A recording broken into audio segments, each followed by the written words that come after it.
Dear friends, കേന്ദ്ര സർക്കാരിന്റെ pension സ്കീമായ old pension scheme OPS, NPS അഥവാ നാഷണൽ പെൻഷൻ സ്കീം, അതുപോലെ ഇപ്പോൾ പുതുതായി വന്നിരിക്കുന്ന UPS യൂണിഫൈഡ് പെൻഷൻ സ്കീം എന്നിങ്ങനെ 3 തരം പെൻഷൻ സ്കീമുകളാണ് ഉള്ളത്.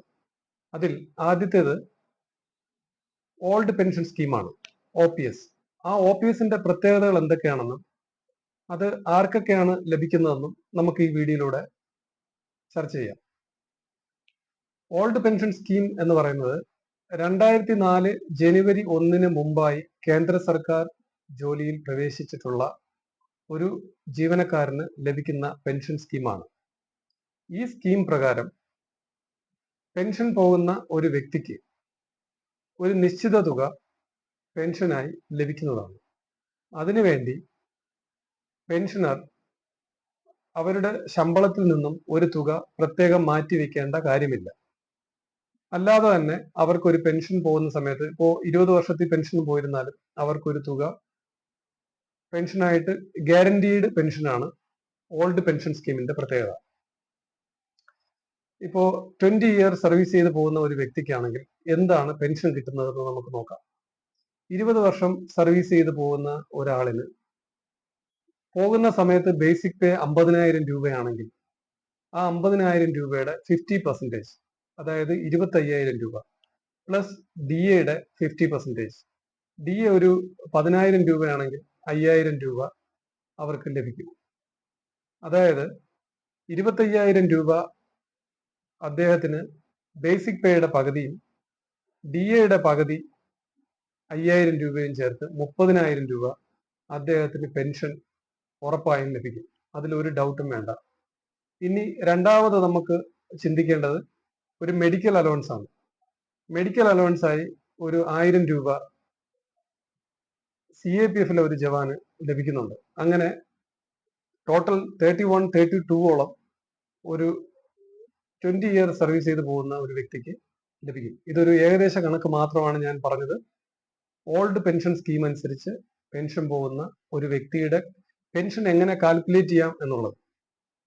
ഇനി രണ്ടാമതായി നമുക്ക് നോക്കേണ്ടത്, പെൻഷൻ വാങ്ങുന്ന ഒരു പെൻഷനർ മരണപ്പെട്ടാൽ അദ്ദേഹത്തിന്റെ സ്പൗസിന് തുടർന്ന് പെൻഷൻ ലഭിക്കുന്നതാണ്.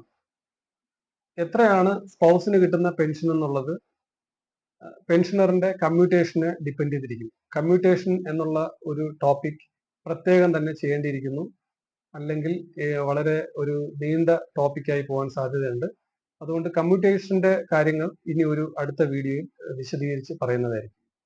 അപ്പോൾ ഇത്രയും കാര്യങ്ങളാണ് ഓൾഡ് പെൻഷൻ സ്കീമിലുള്ള ഒരു സെൻട്രൽ ഗവൺമെന്റ് പെൻഷനറിന് കിട്ടുന്ന ബെനിഫിറ്റുകളും അതിന്റെ അടിസ്ഥാനപരമായിട്ടുള്ള കാര്യങ്ങളും.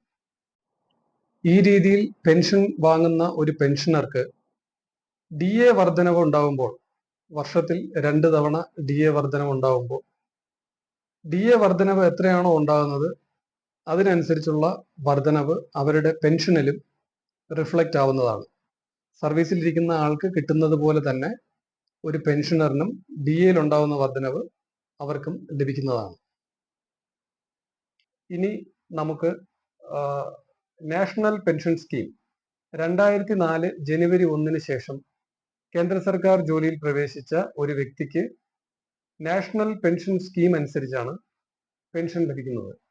അത് എന്തൊക്കെയാണെന്നും അതിന്റെ സാധ്യതകൾ എന്തൊക്കെയാണെന്നും അത് ഓൾഡ് പെൻഷനുമായി എങ്ങനെ വ്യത്യസ്തപ്പെട്ടിരിക്കുന്നുവെന്നും ഇപ്പോൾ റീസെന്റ് ഗവൺമെന്റ് ഡിക്ലെയർ ചെയ്തിട്ടുള്ള ചർച്ചകൾ നടന്നുകൊണ്ടിരിക്കുന്ന UPS യൂണിഫൈഡ് പെൻഷൻ സ്കീമിനെ കുറിച്ച് ഇനി വരുന്ന വീഡിയോകളിൽ ഞാൻ ചെയ്യുന്നതായിരിക്കും. വീഡിയോ ഉപകാരപ്രദമാണെങ്കിൽ ലൈക്ക് ചെയ്യുക.